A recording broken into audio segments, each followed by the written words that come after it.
I did advise the Sheriff's Department to let Mr. Brooks know, to ask him on my behalf if he wanted to come back into this courtroom. My understanding is he declined. No, that is not accurate, Your Honor. Mr. Brooks? The reason... Mr. Brooks? I would just want it... Hold on, I'm gonna mute you for a second unless you stop and listen to me. I just heard what you said, but I just... I'm not asking for a response, sir. Mr. Brooks? It's not... Okay, you're interrupting. Hold on. You're interrupting me, sir. I wasn't looking for a response. I'm happy to ask you the question myself on the record for you to answer it. I will give you the opportunity to come back into this courtroom. You have demonstrated that you can make cogent, coherent, articulate arguments on the record. You just did that. You've been respectful for the time being. I will ask you, sir, do you want to come back into this courtroom? You've been unmuted to answer that question. Not until I can receive medical treatment for the bruise that I have on my arm and the cut. You just said a while ago on the record that you cannot see blood. That's because I wiped it on my pants and you can still see the blood in the cut and a big bruise right here on my arm.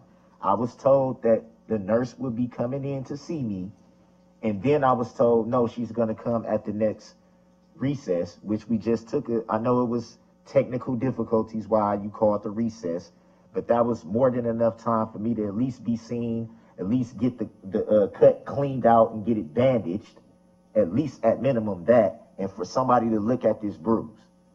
That was my position on why I was not yet ready to come back into the court, because I feel like this needs to be addressed. All right, Mr. Brooks, I understand your request. I'm denying the request to take an adjournment, or I'm sorry, to take a break at this time. No, I'm not asking for a break. I didn't ask for a break. I was just saying that at the time that there was the technical difficulty recess, before you even called that, Your Honor, I was told that a nurse was coming in at that time. But then when you called the recess for the technical difficulty, I was then told that I would have to wait until another recess to be able to be seen by the nurse, which my thing was, I wanted Brooks, to get you've made seen your by the record, nurse. okay? I don't need you to go further with that. You've made your record. I'm gonna mute you for the time being. I want you to be aware, sir, I was advised regarding the cut. The bruise is new information. I made a determination that you would be seen at the next appropriate break. From my perspective, a small cut and a bruise is not going to hold up the start of bringing the jurors in and advising them of the preliminary jury instructions. If that means the next break we take is for lunch and that's when you are seen, then that's what will happen. So I don't think I've overlooked anything, Attorney Opper, but anything you had on your list? Nothing else on my list, but we want to give Mr. Brooks one more opportunity to change out of his orange jail uniform, excuse me. That I would give him an opportunity to do.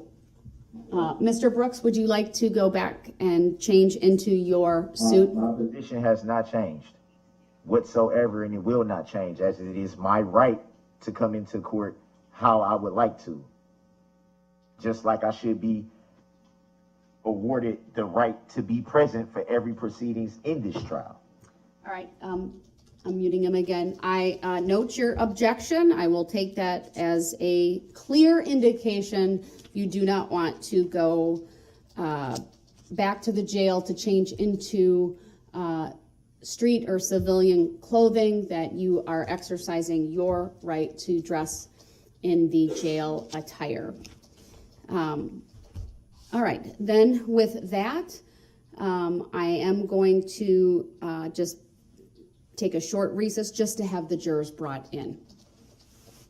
And I think Mr. Brooks needs his objection.